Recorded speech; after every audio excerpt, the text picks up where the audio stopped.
Hey guys, it's your favorite flick chick. Nah, I'm just playing. So unfortunately, Monica's busy this week because she's studying for finals. She obviously will be missed, and we're wishing you good luck, Monica. Go ace those tests. But this week, this is going to be a different episode. Instead of you guys listening to me talk for an hour about how much I love or hate a movie, I figured I could do just a short discussion on a topic about movies, because duh, you know what podcast this is. So if you saw the title, I'm going to be giving an opinion piece, if you will, on why I think that when it comes to the stream wars, Netflix will kind of beat up Disney Plus every time. And this may come to a surprise because if anyone knows me, they know I'm a huge Disney fan. I mean, I love their animated movies, Marvel movies, their shows, and like even their straight to DVD sequels. I know it's embarrassing, but I do watch them. I can't. Mulan 2 still slaps. So I don't know how you feel about that, but that's how I feel. But because I love Disney so much, I'm also able to give them constructive criticism, like a good fan should be able to do. I'm going to discuss 3 points that fuel my opinion on why I think Netflix is just going to continue being the better streaming platform, and we'll just get right into it. So my first point is that Netflix just has the advantage of being there first. So Netflix started the game of streaming, honestly, and they really revolutionized everything when it comes to a streaming platform, and they've really mastered how to do it. Just if you look at their website and their app, it's just very well made stylistically. It's clean, straight to the point, and they've really just mastered the art of app displays. Even how their trailers of their original series or movies just play when you're on the app. It's just beautiful, and it's a really intricate marketing system, especially with the algorithm to bring you certain content that they know that you will enjoy. It's well made, and I can't tell you how many times I thought there was nothing to watch on Netflix, but then I just go on to see what they suggest to me, and then I'm wrapped up in it for like an entire day. Disney Plus, on the other hand, had a really rough start. A lot of people were complaining about issues. I'm sure you've seen all the memes on Twitter about it, and their launch was not smooth. I'm sure they'll catch up to Netflix in terms of the display and everything, but that'll take time. And it's clear that Netflix's platform is just more user friendly, and like honestly, it's just prettier. I can't lie.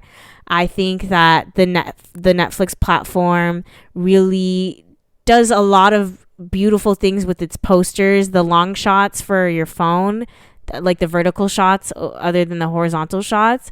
Meanwhile, on Disney Plus, there's not even a big distinction between the phone app and what you would see on your computer or on your TV. So they really haven't mastered like manipulating the different platforms that their users are using to fit it better to their screens and everything. I just feel like Netflix is smarter in that way. And also, as a PC user, I'm able to download the Netflix app from the Microsoft Store, but for Disney Plus, there isn't one. And that can actually be kind of a game changer when it comes to comfort and watching on my laptop. It's just like easier when the app is open. I'm able to do more things versus when it's on a browser. It's just not as smooth, and it's frankly just not as pretty. Again, aesthetics is a lot, and I don't think Disney Plus has mastered that. I have the Disney Plus app on my iPhone, and I enjoy that experience, so I really wish I could have that same seamless experience on my laptop too, but it's not the case. So I think that's a downfall of Disney Plus in that way. My second point, which is probably my biggest argument for why Netflix will do better is doing better as a streaming platform, is I think Disney's brand puts them in too much of a box. So I think right now with Disney Plus, it's only really appealing to children and parents right now. So if you're between the ages of like, let's say 15 to 30, like me, and you don't have kids, you've probably already gotten over the nostalgia aspect of it and have already watched all the shows that you wanted to watch. All the episodes of That's So Raven and Boy Meets World and whatever already done. And sure, nostalgia can get you very far, and it is a powerful tool. But I think if Disney isn't careful, you'll see a lot of memberships being canceled by the end of this year. Especially with social distancing, people can probably knock out a show and finish with it in a week now. So I think it'll really dwindle down. And you could really argue, you could say, what about those diehard fans that want to be able to watch, Star Wars over and over again, or Mulan? Trust me, I'm one of those people who's in love with the movies that Disney has made. But there was a long time where they weren't available on any platforms. And you know what I did? I just bought the DVDs, or I bought the online package on Amazon, So I feel like the diehard fans probably already have their own material that they care about, that they have already purchased, because for a long time, I would say up to like 10 years, Disney had things in the vault, and it was just like you either bought it online or you didn't. So I think a lot of people who are already the diehard fans have done that, and them with or without Disney Plus, they're going to be able to access the shows that they like. Also, a lot of people can resort to illegal means, not saying it's okay, but I'm not going to lie and say I haven't done it when I wanted to maybe watch Little Mermaid one more time. So you may be thinking, what about the new material in their content? What's the problem with that? So that's where Disney's brand really doesn't do favors for them. So we could take a look at the Love Victor incident. So if you're not familiar with it, Love, Simon was a teen romantic comedy made in 2018, I believe. And it was about Simon, who was a closeted gay teenager who was being blackmailed to be outed to the school, essentially. And it did really well. It was a very cute movie. Loved it. And Disney is in charge, or owns the rights, I guess. And they were looking to make a spin-off series called Love Victor, which would probably be surrounding another gay teen who is, I don't know what would happen to him, but it'd be a show about a gay teen. So people thought, great, this is coming out on Disney Plus, it's going to be awesome. But then Disney Plus announced that they're going to be putting the show on their Hulu platform instead. And people were up in arms about it because they were like, wow, Disney can't even commit to be putting a show about an LGBTQ plus member on their platform. And I'm just saying here that it's because of their branding. Disney has branded themselves as cookie cutter clean, they don't stir the water. They just, make your dreams come true. And they don't really push the boundaries when it comes to things. And I think that's what their downfall will be, because when it comes to, let's say, people between the age of 16 and 30, you know what they want to see on TV? They want to see mad violence.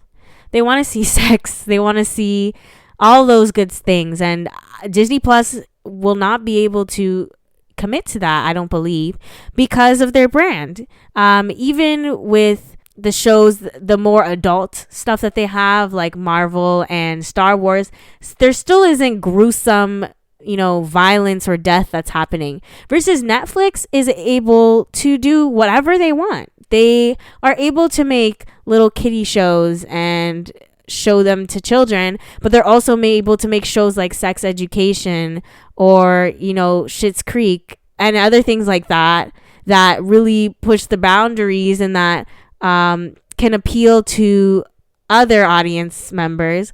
Meanwhile, Disney Plus kind of has put themselves in a box because of their brand. Obviously, I'm not suggesting that they change their brand, because that's up to them if they want to do that. But in terms of being able to really satisfy and keep the attention of that certain young adult, older teenager demographic, I think their brand is doing them a disservice in being able to retain those people.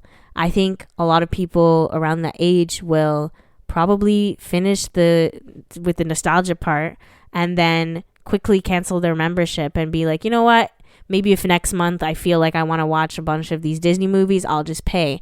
So I could see people making stunted subscriptions, as in not really subscribing for a couple months and then canceling. I could see a big turnover in Disney's subscription, Disney Plus subscription memberships, and I feel like that is because they're just not able to make as big of a range of shows that Netflix is able to do, where they're able to make like Netflix is able to have a platform where you can have Bubble Guppies and Dora on it, but then you can also have Daredevil and Jessica Jones and The Witcher, things like that. You can do that kind of stuff on Netflix that is not necessarily going to be in line with Disney's brand when it comes to Disney Plus.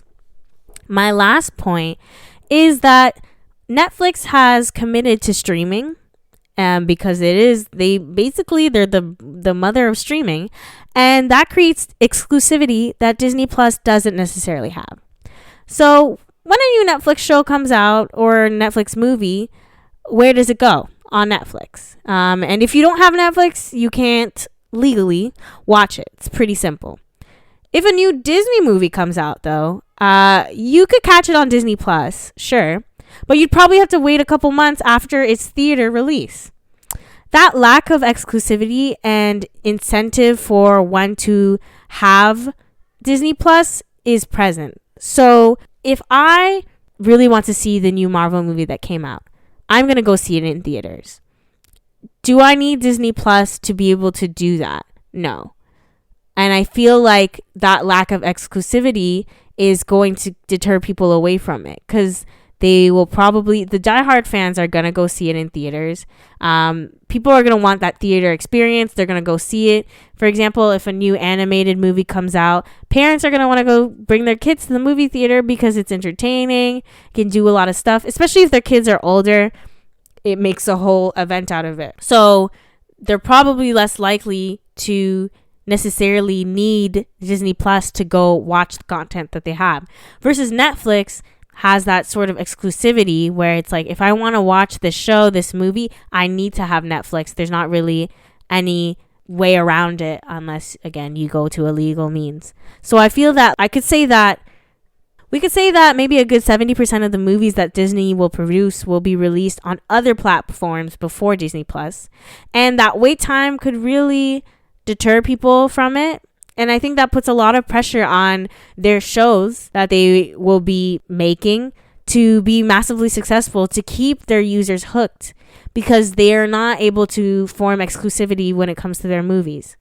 So if you think about it, as I said, a lot of their movies would be published on other platforms, specifically in movie theaters beforehand, allowing people to see the movies before they release it on the second wave of platform, which would be Disney Plus and or DVD. So that eliminates the exclusivity of their movies, which puts a lot of weight on the TV shows, but they're not even able to make a lot of the TV shows that people want to see that would hook a certain audience, such as the 15 to 30-year-old demographic, because of their branding not allowing them to explore a bigger array of topics. Anyways, in conclusion, I would love to see Disney Plus prove me wrong, because I don't want to see a business fail. But for now, I'm not really seeing how Disney Plus would be able to perform as greatly as Netflix. Especially Netflix recently has delved into a lot of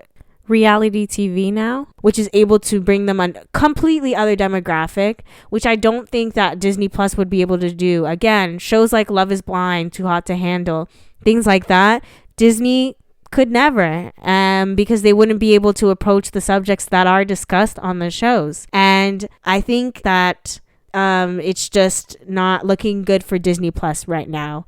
And I don't think that they will be able to compete properly with Netflix unless they change their ways a little bit. So I want to thank you for listening to my think piece. Let me know what you guys think. Subscribe, like, comment, and share. And we'll catch you guys next week with our regularly scheduled movie reviews, roasting movies by the fire. We'll be actually, going against my point, we'll be using Disney Plus to watch and review Pixar's latest movie, Onward. So I'll catch you guys next week. Stay safe. Bye.